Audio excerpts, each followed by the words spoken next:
Take 254. Why do I kid myself? Honestly. It's about the journey. Hello, and I've lost it. Lost it at the last second. So upsetting. Hello, and welcome back to How Did You Do It? On this episode, I interview Tommy Kende, who you may have seen on the TV show Rush. However, if you are in the wellness space within Melbourne, you definitely will have seen him around various yoga studios. He's also within corporate wellness and has a podcast of his own. So definitely recommend checking that one out if you are interested. We discuss the ego in this episode and really hone in on creating a life that you love. How it's our responsibility to take control of our lives. And this episode is one that has had continuous impact for me. And so I do hope that it helps you on your journey on creating a life that you love. I hope that you enjoy, and I cannot wait to hear the feedback, as always. Hi, Tommy.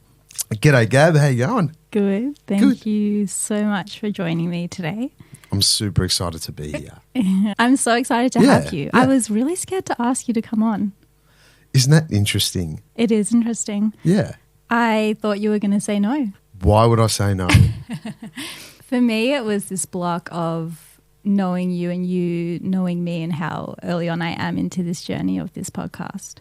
And so it was this block of not feeling like I was deserving to have you on so soon. Very interesting. Very interesting. I mean, I sort of look at you because you say you're early on in your journey, but you're actually doing it, so you're not early on. And I almost get jealous of where you're at right now because there's so much excitement coming at you. Yeah, it's almost like when you're at the start of the journey and you don't know anything, it's like liberating because you're literally just making it up as you go. And the further along you go, the more, I guess, the more expectations you have on yourself. So you're actually in a way better place than most people because you're at the start of the journey and you're like just working it out and making it up as you go. So people should be jealous of you, Gab. The only thought I had that whole time was, can we swap? I'd rather be where you are. I'd rather have my shit figured out. No, I definitely don't have my shit figured out. And that's the thing. I was talking to someone this morning and it's so interesting that people, well, me, but like a lot of us, they look out into the world and we're constantly looking for evidence to show us how shit we are. So we're just seeing all these other people, whether it's, on socials or whatever, and we're just looking around and we're going, oh my God, why does everyone have their stuff worked out and I don't? Or why is everyone able to live their dream or live their passion and I'm not?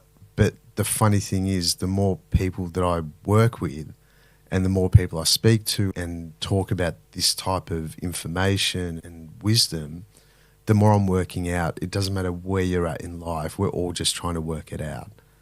Are you living your dream life? I'm living my dream life, but fuck, it's hard.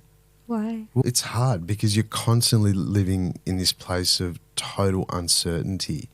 And one of the key things I've realised about my journey is that unless I'm confused and uncertain, confusion and uncertainty comes with living your specific dream or whatever that might be for you. And that's the thing, is that there's no instructional video that says, hey, Tommy, for your specific dream, step one is this, step two is this. And if there was, I'd be like, oh, and you know what? When you work out that step-by-step process for yourself, then you can't just go, oh, we'll do this, because that works for you, but it may not work for the next human being. I was going to ask, can you give me the step-by-step? There's definitely a structure to creating, and there's definitely a structure to being able to move through uncertainty and that type of stuff. But yeah, learning that structure in itself is a very unsettling, unbalanced place. So that's one of the key aspects to life that I've learned, is that you have to get comfortable with uncertainty. You have to get comfortable with being off balance. You got to get comfortable with just not knowing. When you are in moments of not knowing, and I think one thing that I'm so drawn to with you, especially in your yoga teaching, is your authentic way about, you don't romanticize the spiritual experience either. We can be spiritual beings and still be like, why is my mind so talkative? Shut up. And so what is your toolkit when you are uncertain and that voice is so loud? I use, and this sometimes is a dysfunctional part of me, but I use humor, right? So I love that. But not humor to blanket what I'm feeling, but me and my best mates, even before we explored this world of spirituality and thoughts and emotions and all that type of stuff, even before we looked into any of that, we've always called each other on our shit nonstop, and since we were little kids. And I'm lucky in that, I guess my best mates, I've known them for 30s, even some of them even 40 years. We've been friends since we've been kids. And so we've always had this knack of just, if anyone's being a victim or if anyone's playing, like woe is me, it's nah, mate. You don't get to do that on my watch. And we just call each other on our shit. And so I have these little, I guess one of the key things for me is when I'm super off balance and life is just fucking hard and nothing makes sense, I use mirrors quite a bit, as in actual mirrors. And I go to the mirror and I look at myself in the face. I'm like, fuck yeah. Okay, let's do this, man. I've got no idea what I'm doing, but let's just get it done. Oh my God, this could really be an absolute mess, and I might have, this could totally go to shit, but let's do this. Let's go for it and see how much you can mess this up. And if anyone's good at messing things up, it's me. Really? Yeah, I'm good at it. In what sense? Do you know what? In the moment, it feels like it's messing things up. But usually every time I make a drastic change or a drastic shift in life, I just up-level myself tenfold. And it happens every time. So I very rarely stay in one thing. I usually have 5 or 6 things that I'm doing, and sometimes one of them will go ballistic and I'll do that for a couple of years, and then that will die down and I'll go do something else for a couple of years. But I've always got these sort of 3 to 5 year pockets, and every 5 years I'm like, nah, I'm over that. Let's do something else. Do you have fear at all when you're, making a mess of something, or you're starting something and you don't know where it's going to go? Does fear show up for you, or is it the humor of the mirrors that you're like, no matter what, let's do it? I've always got the mirror. Always got the mirror. Never have fear? No, I have fear constantly. But you know what? Fear doesn't really debilitate me. The thing that debilitates me is not fear, it's procrastination. A lot of people would feel fear and not do anything. Whereas for me, I don't really have fear about like diving in and doing new things. I'm also going to this place of procrastination. And you can ask any of my mates, Tommy, I'll do it tomorrow. I'll do it tomorrow. I'll do it tomorrow. I'll do it tomorrow. And it's so easy to say because you have a genuine intention of doing it tomorrow. But the issue is that there is no tomorrow. Like the only thing we ever get to experience is like this very breath, this very moment. And when you understand that, then as soon as you say, I'll do it tomorrow, then the moment comes tomorrow, but it never does. So you never ever fucking do it. So there has to be a time when in this moment you go, no, I'll do it now. Because tomorrow is never going to come. Do you, when you wake up in the morning, and I've listened to your podcast and I cannot wait to blast your podcast to everyone I know so that they can go and listen to your podcast, and you're very open about your routine and the way that you wake up and you feel like I'm alive. And really? I make myself feel alive. So with that routine of and I would love for you to talk about that. So let's go into your morning routine that makes you feel alive. Yeah, so I have a morning routine, and sometimes it's not in the morning, sometimes it's in the afternoon. So I'd say it's a daily routine. But I think my natural way of waking up is, oh, fuck. Like, surely do I have to do this all again? I swear I was just here 10 seconds ago. Like the day, it's so weird, isn't it? The one day just folds into the next, into the next. I love that you feel that though. Oh my even God, every in your morning. Life. Yeah, really? every morning. Like I wake up, I'm like, ugh, seriously, we've got to do this all again? That's my first thought every morning. And you consciously shift that. But of course, Yeah. I can't, because I know that's where I, like what I, like naturally, how nice would it, and I naturally wake up quite early, so it's not like I want to sleep in or anything, but it's just that it's sometimes, actually that's not me all the time. Sometimes I wake up and quite often I'm really excited about life because we get to live it. So when I'm in a good place, I'm like, oh my God, I'm so excited about today. So much is happening. But more often than not, I reckon, well, in my life is you wake up and you got to battle the inner dialogue, the inner narrative. And so I find that there's certain things that I do in the mornings that allows me to snap myself out of it. And you have to. Well, I have to. Otherwise, I'd be a mess for the whole day. So the first thing is I have this little mantra is I wake up, then obviously the dysfunction happens where it's, got to do it all again. And then I just tell myself, I've got this mantra is, holy shit, something really magical could happen today. And that immediately gets me a little bit excited. And then, I'd never snooze alarms or anything like that. Alarm goes off, or if I wake up, I'm just like, cool, grab the edge of the bed, come out, get up, feet on the floor. And then I do some type of breathing. First I have some water or whatever, lime water or sometimes salt water, whatever. Get up, do some breathing. About 10 to 11 or even 15 minutes of breathing, do 3 or 4 rounds of some pretty intense breath work, and my body's alive. And then I go to that cold shower, turn it on cold, and I'm like, all right, baby. All right, baby, let's get this done. And I put my foot in there. I'm like, nah, not doing it today. Maybe today's one. I'll just put it on warm. And then I'm like, nah, it's on cold already. My feet are in. Let's put the other foot in. Let's fucking do it. And so jump in a cold shower. And after a cold shower, I'm literally just so alive. And then I'm in a place where I'm like, you know what? I'm ready to tackle the day.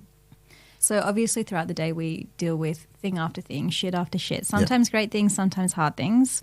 Do you come back to that thought of something magical is coming even when there are shit things happening throughout the day? Or what is that process of being present and practicing what we preach when life is being shit? Being shit. Yeah. You know what? In all honesty, sometimes it's actually I allow myself to be a full-out victim, but only if it's a conscious choice and I go, do you know what, today, don't give a fuck. I'm going to be in a shit mood. I'm going to be a full victim. I'm going to blame everyone else. I'm going to blame life. I'm going to wait and see if I win Tats Lotto, or maybe I've got this long-lost uncle and I'll get a phone call today. It's Tommy, you know what? Your uncle from Israel has just left you $10 billion and you got nothing to worry about. So sometimes I allow myself to go into that full victim mode, and whatever I'm working with, like my dysfunctional go-to place is that somehow I'm going to be saved. That's where I go myself. It's a dysfunctional place where if nothing's working out, I'm looking around going, who's going to save me? Who's going to save me? Where's the savior going to come from? And then instead of me taking ownership over what's going on, I'm actually taking action on trying to get people to save me, which is such a fucking waste of time. So then if I'm playing victim, I allow myself to play victim. I'm like, cool, Tom, today or for the next 5-6 hours, you got till 3 o'clock, mate. Victim it out. Get it out. Let's be full out victims and blame everyone and go for it. And then when 3 o'clock comes, I'm like, all right, that was fun. Feel like shit. Let's go. Let's get it done, Tommy. I love So that. yeah, so it's like I always remind myself that every emotion, every experience is there to be had, but it's also, if you're not enjoying your life, the number one thing that you've got that can never ever be taken away from you. Most things can be taken away from you, but the one thing that can't be taken away from you is choice. So you get to choose how you feel, you get to choose what comes out of your mouth, you get to choose what you listen to, you get to choose the people that you're around. It's all our choice. Has there been a pivotal moment in your life where you have known that you've needed to make change? Yes. How did that go? I guess that the biggest one for me was when I was living in LA and did that whole, most people know I used to play in bands and whatever, and, lived in Hollywood, and incredible experience. But we had this manager who was so manipulative, and the way that she worked the band was this whole divide and conquer type of strategy. So she'd say one thing to the singer, say one thing to me, say one thing to the guitarist, and then we'd get into the rehearsal room. We're like, "You sneaky prick," and they're looking at me going, "You sneak." So it was this whole thing. It was like she really controlled us, and the way that she controlled us was by dangling a carrot in front of us all the time, and by dangling that carrot, it created a thing in me where I lost my ability to make choices, and I was totally under the power of wanting to make it. And all I wanted to see my name up in lights in Hollywood and be like, "Oh my God, Tommy, you are so special and you're so cool and you're so great." And that's the life that I was living back then. And so the pivotal moment came when basically the band went to shit. We lost all our contracts. We lost everything. And there's this place called Runyon Canyon, which is in Hollywood, where all the cool kids go and hike. And, I was walking up there with a mate of mine, and we were talking about this manager, and I was so frustrated. And as I was talking about her, I realized that all my energy was the way that I lived was dependent on how my manager was, or what she gave me, or what she allowed me to do, or the people she allowed me to be around, all this type of stuff. And I just went, oh my God, I've literally put the level of my happiness and level of my being, I've literally taken that and just given it to someone else. And which meant that I relinquished all responsibility over my life. And so I had this moment where,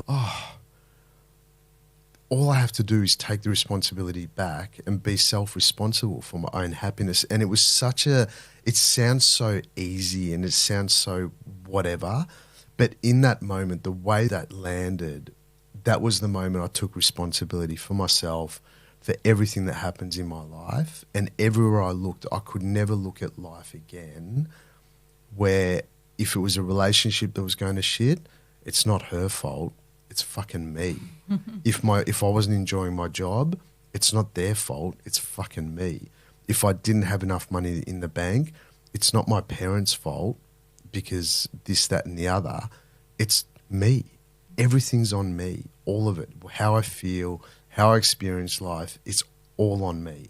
There's nothing in my life that I could go, no, but what about that? Surely that's going to be their fault. And when I got that in that moment, I broke down in tears and I had to hide in a bush on this Runyon Canyon. And it was one of those cries because it was such a big aha moment that it was like a proper release. I had goosebumps all over me and I'm just like, wow, holy shit. That was a big one. Do you know the fact that you came to that realization yourself, that was so powerful? Because for me, I've had to do so much work with other people pointing out, like, Gab, this is coming back to yourself. And it's such a hard thing to come to terms with, and then to consciously hear the voice and feel the feelings and be like, it is no one else's responsibility to change this feeling. It's my responsibility to look at myself and be like, we need to change this internally because nothing is going to change this for us. But the fact that you came to that through that realization is powerful. It was a big one. That was a big one. That's a real pivotal point for me where I had that real, and I don't know, there was a lot going on at that point. Like I was about 3 or 4 months into a really intense yogic experience of, like, I was doing Kundalini yoga on a daily basis, but, you know, doing 2.5 hour practices of Kundalini yoga. And I think that stirred up a lot for me in that time. So there was a lot going on. So I don't think it was just the fact that I think I was already doing some work that was going to frazzle my insides, and all that added to it, and it all just came to a head. But yeah, it was a huge one. And yeah, so with, you know, with all the sort of coaching stuff that I'm doing these days, all of it stems from taking all that responsibility for everything. Because once you really get that, once you really understand that everything is your creation, everything is your responsibility, all the stuff on the outside, it's all you. There is no other way to look at it. And when you really get that, then instead of looking around and trying to fix shit, it's a whole different dynamic, because the work becomes, okay, why am I creating that? Not why is the other person doing this or that. It's like, how did I come to create this experience? And that's when you start to understand all the different dysfunctional patterns in your life, and you're like, oh my God, that's how I created that. I mean, you know, from a childhood, like obviously a lot of people talk about childhood trauma and whatnot, and childhood trauma is real, regardless of how big or small the trauma is. But the stuff that happens in our childhood, unless we know where it stems from, and it's not like we need to go back and fix it, but we just need to be aware of why am I creating these constant dynamics in my life? And then once you realize how you created it, then you have this awareness, and then the awareness part is where the whole game changes, because then you see yourself going down a rabbit hole that you've been down before, and it seems super familiar, but it seems dysfunctionally familiar, right? And you're going down this rabbit hole and you're like, oh, but once you have the awareness, even before it goes to shit, you're like, no. We've done this 10 or 20 times before. Fuck no, am I doing this again? You know, and so I have, with my coaching clients, you have moments where, you know, for example, relationships, it's a big one. You know, everyone's constantly yearning for love and wanting to be loved and supported and all that type of stuff. But then in order to find the right person, you have to be in a space where you can attract that person in.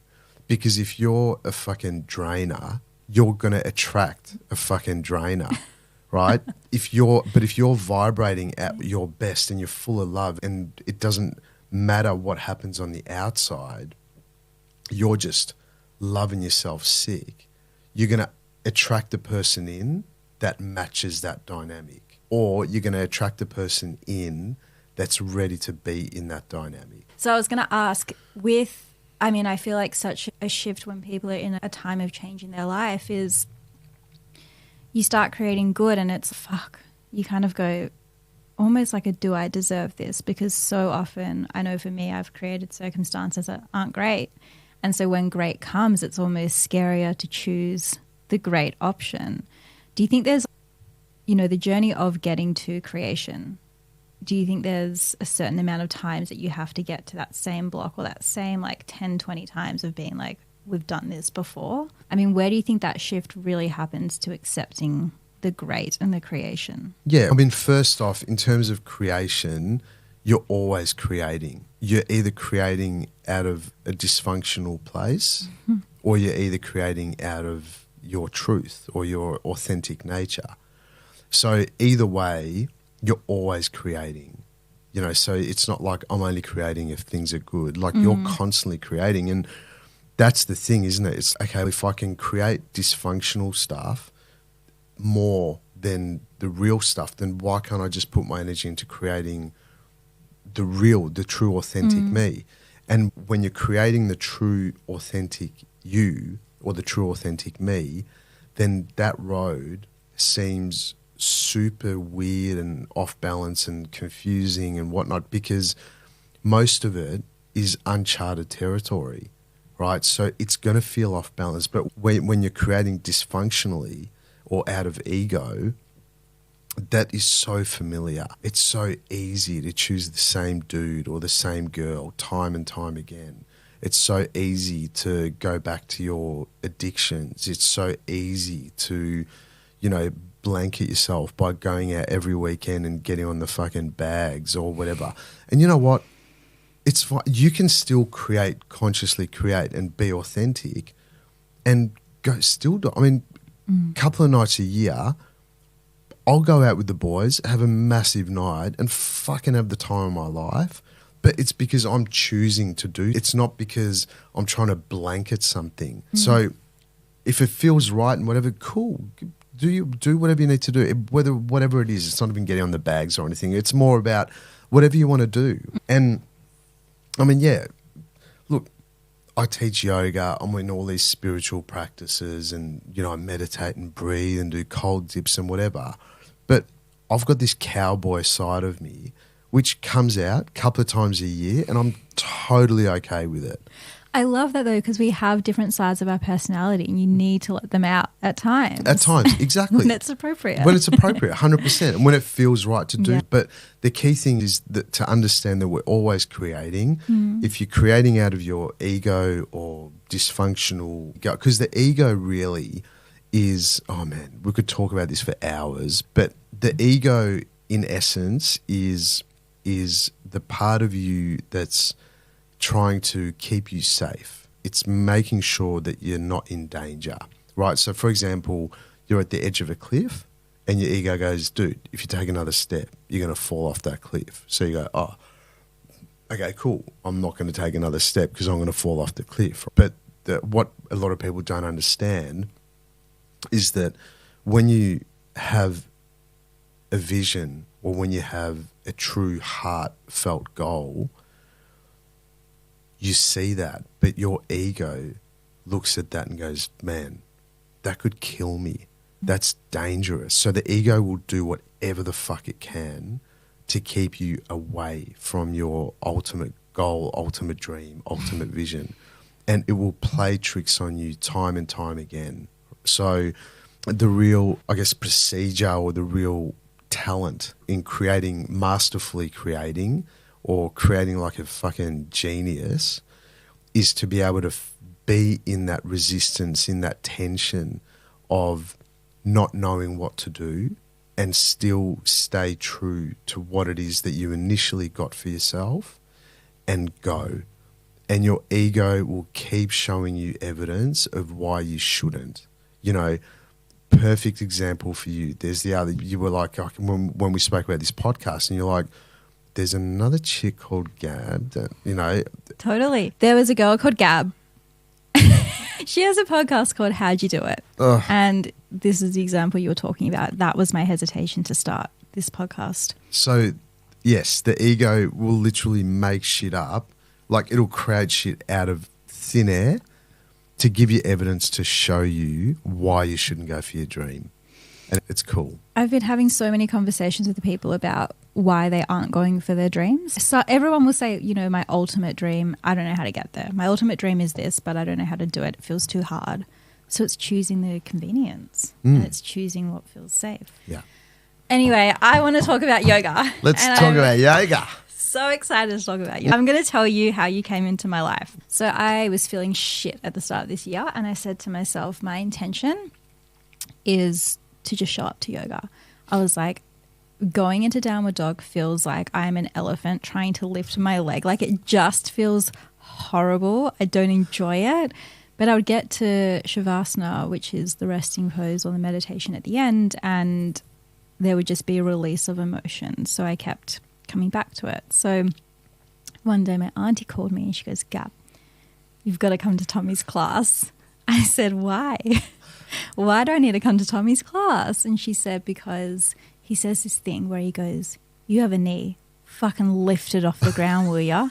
And I was like, sold. I'm coming to Tommy's class. That's all I needed to hear. So good. How has yoga shown up in your life? And I want to talk about yoga for dudes, which is something that I think is great because I think that more dudes need to be doing yoga. Agreed. As a dude, I agree with you. Yeah. But yeah, I mean, look, yoga has been my saving grace. And that, as I was talking about before, that whole time in LA and Hollywood, and that's where I got into yoga and whatnot. It's been an incredible journey. And when you start yoga, it's, oh yeah, this feels good on my body, and I'm stretching and doing this and doing that. And, you know, I'm breathing, and I don't know why, but I always feel good after yoga. And then the deeper you go into the practice, the more you realize how the way, and I say this in my classes too, it's the way that you move within the four corners of your yoga mat, you start to see a direct resemblance of how you move through life. So in a yoga class, you experience fear, you experience can't be fucked, you experience a win, you know, like, oh my God, I can't believe I did that. You know, you experience like little moments of my body's just moving and I'm not even like doing anything. My body's just moving. You know, it's like, how cool, you know. So you experience all these different things. And the whole yogic philosophy, and when you look into the actual philosophy of yoga, all of it comes back to ultimately this thing of quietening the fluctuations of the mind. And ultimately when you quieten the fluctuations of the mind, hence the ego or the egoic nature, then you're free to create however you want to create. And so that's the whole essence of yoga. And yeah, obviously yoga, I love yoga because you never stop learning about your body, about the breath, about yourself, spiritually, mentally, physically, whatever. You never stop learning. And yeah, so it's been my best mate for over 10 to 12 years. Anytime I feel like shit, I just know, just go to yoga. Just fucking go to yoga. And you always know, you come out of yoga and you're like, you know what? I feel good. I feel way better than what I did. And I feel put together. Let's go do life. Literally. Yeah. It's my non-negotiable. Yoga. Totally. Yeah. Yoga is my priority over everything.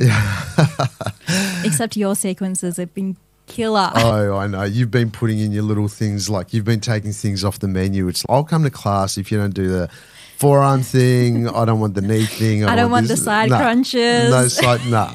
Just do all of it other than the hard bits. But I want the feeling at the end. I want the feeling, really good, elated feeling at the end. Yeah. So what is yoga for dudes, and why should dudes do more yoga apart from the fact that it makes them 10 times more attractive to any female that does yoga? Oh, that's good. It's true, isn't it? Do you know what? In all honesty, yoga for dudes is an absolute failure. Are you serious? 100%. Wow. It is such a fail. Like when I first came up with the idea, I was the same. I'm like, oh my God, I need to share this with every dude on the planet because it's so fucking awesome. I know what I've got out of it. And when I first got the idea, I'm like, oh, unbelievable. How does not every guy on the planet do this? And as you say, it's true. It makes guys more attractive. If you see a guy in a yoga studio, I'm there. Yeah. It's, hey man, what's up, big boy? And look, and I'm not being an idiot, but does it? One, it makes you more attractive just in humanity, not just to the female or male population, whatever you're into is what you're into, but it makes you more attractive to yourself. And I just had this incredible idea. I'm like, wow. And it came together so quick. yogafordudes.com.au straight away got the what's it called? The trademark? Trademark and got the... Yeah, the domain. Domain, yeah, got the domain. I'm like, oh my God, this is going to kick it. I'm going to help so many guys. And you know what? I'm going to make some kick-ass money. Anyway, started telling people about it. Guys like, oh, such a good idea. I can't wait till it's out. I'm like, oh, did a bit of a test. People will do it. Great. Cool. Did all the things, you know, spent a shit ton of money on recording it. Got so many things on there. There's like yoga, there's breath work, there's meditation. I even put in wisdom that I know guys will get a lot out of, right? And so there's all this epic content on there which will really help so many guys. I release it. There was maybe, I had a bit of success with it when I first released it, but nothing of what I thought. So in essence, it's a failure in that something hasn't landed with it. And what happens is that, like, it's paying for itself, which is fine, I guess, on a financial level, but because it costs money to have it out there and whatnot. But in reality, guys look at it, like, because I can see all the stats, the amount of views Yoga for Dudes has had. I'm like, how are these guys not? And they click buy now, and then they leave. They're like, nah, I can't do yoga. I'm not stretchy enough. I'm not this. I'm not that. And I'm like, no, you got to do it. Even if I gave it away for free, it would make no difference. Totally. I've tried selling it for $100. I've tried selling it for $80. I've tried selling it for $1,000. I've tried selling it for $500. Is there a connection piece to it, or is it all online? It's all online. There needs to be a connection piece to it. But there doesn't. That's the thing, because most guys are too scared to fucking actually go to a yoga class. So this whole dynamic, this whole online program is designed to get guys to the point where they're comfortable going to a yoga class. But you're relying on them to be self-reliant. Like, you're relying on them to be self-motivated to do it, and people aren't self-motivated to do it. Okay, so when you go to a yoga class, how many guys are usually in a yoga class? I'm going to say, okay, let's say we're looking at 30 people. Yeah. I'm going to say 3 exactly. are males. Yes. So why don't you create a male yoga class? They won't come. I've tried. I'm telling you, I've tried all of it. And they won't fucking come. So at this stage, it's, unless I've been doing something wrong, and I've looked at there's some other yoga for men type program out there. It's exactly the same. They just can't get the guys to do it. So anyway, I'm not being negative about it, and I'm taking responsibility for it in that I haven't found the right communication point to share this magic with these guys. It's an epic program. It's fucking awesome. It's so life-changing though. It is, because I know what it's done for me. Yeah. And I thought it was just a no-brainer. Yeah. And that people would just jump on because people would it's just so jump on. life-changing. Totally. Absolutely. I mean, I'd love to be sitting here going, yeah, it's a number one program and there's thousands of guys doing it. And no, it's at this stage, it's a fucking failure. And I'll take responsibility for that, in that I haven't found the right communication for men. I've used the narrative of what worked for me, but that hasn't translated into and that's the thing with guys. They would look at this and all of them, man, that looks awesome. I'd love to do that. All you got to do is do it. Just makes no sense. So many people don't. In all facets, not just guys. I know. But in every choice. Every choice. But you know what? The guys that have been doing it, and there's been a good bunch that have done it, man, these guys, they're sending me photos on Instagram of their mat, and there's literally like a sweat angel on their mat. And they're like, oh my God, I feel unbelievable and blah. And I'm like, I get goosebumps. I was like, yes, you've done it. And then I see those guys, if they're in Melbourne, because a lot of them aren't in Melbourne, but if they're in Melbourne, they're coming to my classes and now they're doing like headstands, handstands, and it all started with Yoga for Dudes. And they're like, oh my God, this is epic. And they're doing bloody teach trainings and whatnot. Some, not all of them, but some of them are doing yoga retreats and this and that. Dude, awesome. Good on ya. But it's like yoga for men is such a good outlet. It's amazing. Yeah. Anyway, so that's Yoga for Dudes. I thought you're probably thinking you would have got a different answer. I was going to be receiving from you that there was a huge bunch of people that were doing it and that were changing their lives. But I think that there's authenticity in the fact if it's not where it needs to be, and questioning why it's not where it needs to be right now. Totally. And how to translate that to, or where the resistance is and why they're not doing it. Because I think when you know what it can do and you know how it deepens relationship to self, to perspective, to other people, to just to everything, to every challenge. It's like, why would you not do that? And I'm keeping it live at the moment. I'll do another reboot of it. I'm going to stay with it because I know that at some point I'll find the right narrative to share the magic with as many guys as I can. So I'm keeping it on there and I'll give it a reboot, but I've just got to keep playing with the narrative and the dynamic. But the actual content on there is fucking amazing. I can only imagine knowing you and your yoga classes as well. Yeah. I mean, all the things I'm passionate about, I've definitely shared with you. And I mean, look, at the end of the day, my life consists of the little pockets that I work in at the moment is yoga, where I work with guys, with women, all together, separately, whatever. You know, the coaching thing is just a natural part of my career. And so I spend quite a bit of time doing one-on-one coaching. I go quite a bit into corporate spaces for corporate wellness. So there's a lot of different areas that I work in. So whether it's Monday, Tuesday, Wednesday, Thursday or Friday, you'll always find me doing something different. And I love that about my life. I always wanted to have that type of life where I'm always doing something different. You also have a new business. Oh, yeah, the colonics. Yeah. I was waiting for you to mention that. I know, I totally forgot. So, yeah, we've got me and my fiance. We just bought a colonics centre in Cheltenham. And, yeah, it's a huge thing that not a lot of people know about. It's another thing that people are apprehensive of, but if you haven't tried it, it's an absolute game changer.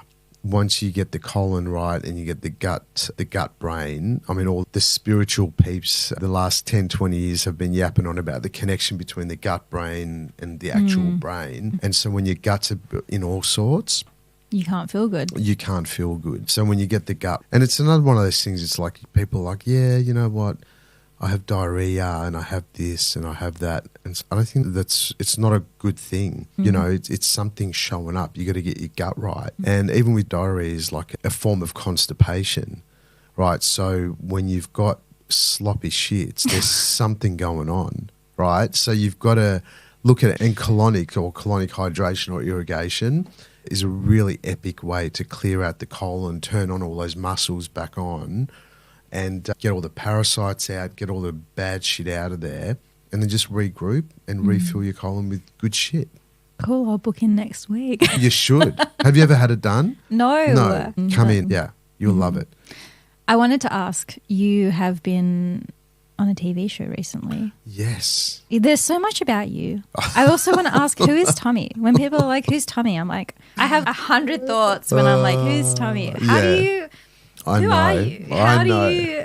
Yeah, that's as I said before, like regardless of what year it is, there's always some weird thing that I'm doing. It's just, I never call... It's not weird. It is. I never call myself a certain thing because I know that thing's going to change. I'm always shifting and changing and evolving.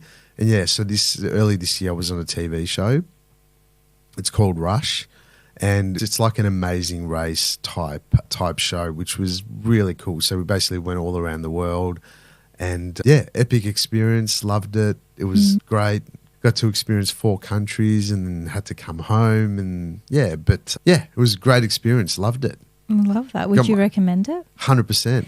Got my head on TV. Yeah. So now I'm like a Z grade reality guy. I love that. Yeah. Z grade. Z grade. I call you D.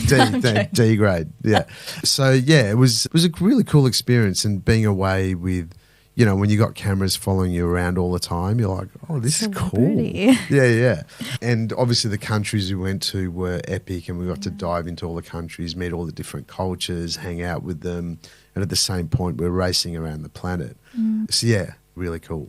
I saw a snippet of you on your Insta page from that show, and you were sort of talking about the way that you read people. And I wanted to delve into that because I think that, as you sort of said it yourself, there's a gift there that you have an ability to intuitively dive into people. Do you tune into yourself? Do you tune into other people around you often? How does that look like from a person who has no idea what that would look like? No idea. The whole intuitive reading thing, I mean, I've always been really aware of what's going on around me. I've always had this highly sensitive part of me ever since I was a kid. When did that first show up for you where you were like... ever since I can remember, if I was around someone, I'd always be like, but I never knew what it was. And then I guess in my teens and early 20s, I've always had this gift of just understanding people.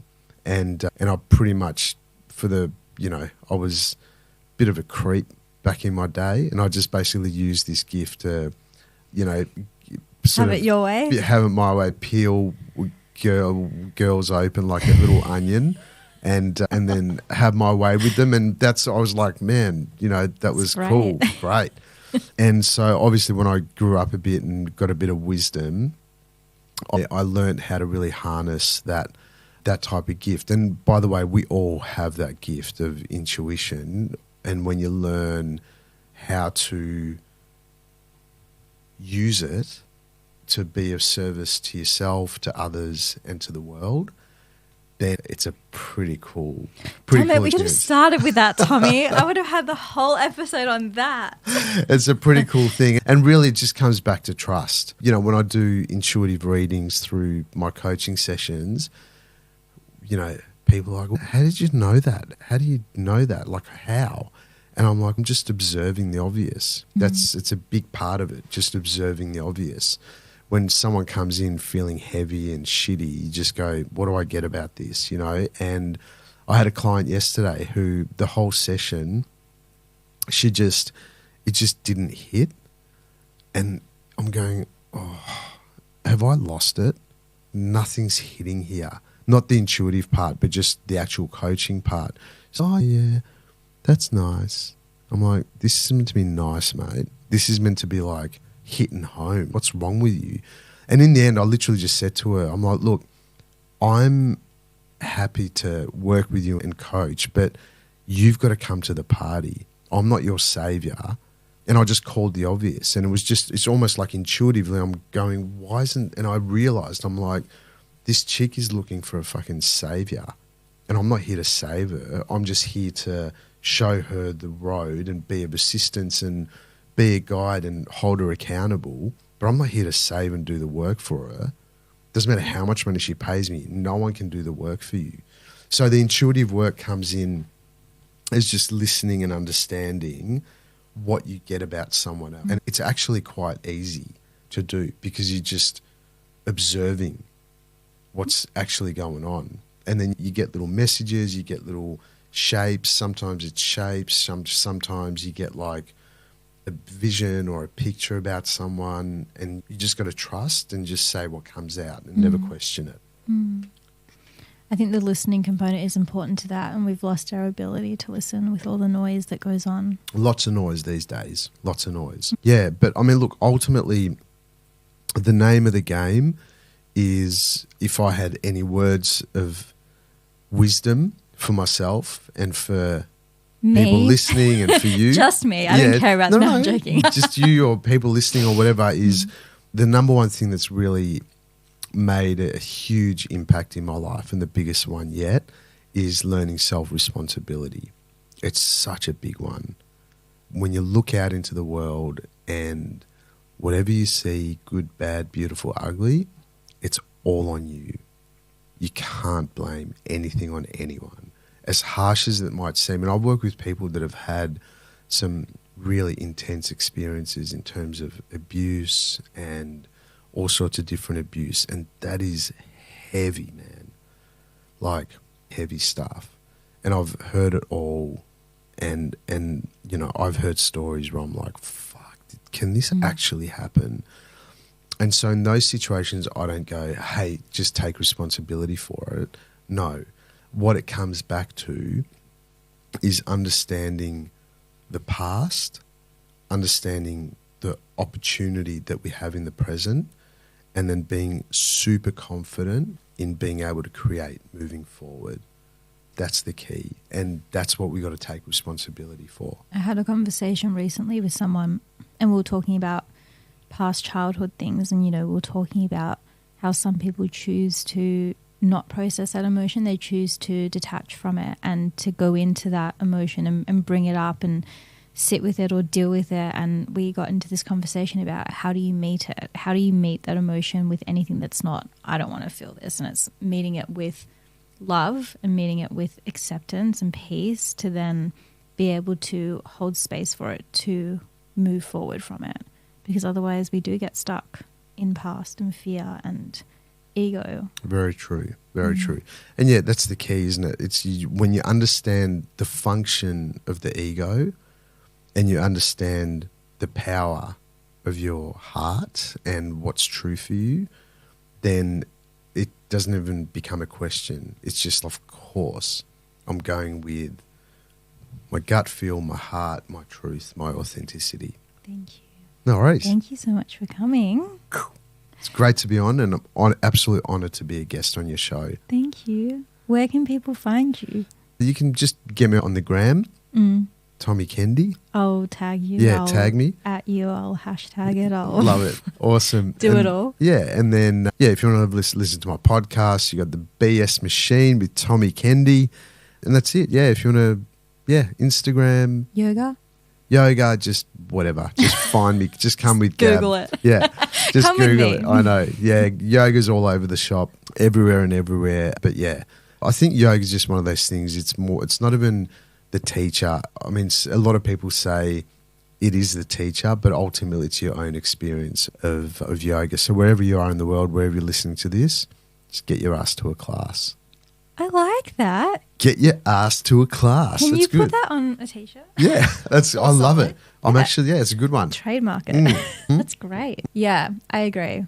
Yeah. Wholeheartedly. Good. Go to yoga. Yeah. That's my wisdom for this episode. Go to yoga. Thank you so much for having me on. It was an honour. Thank you so much for coming. Cheers. Thanks, Gab. Bam.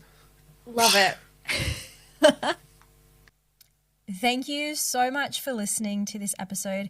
If you do like it, please support it in giving it a thumbs up, a like, a subscribe, all the things, notifications on, and it will help me massively.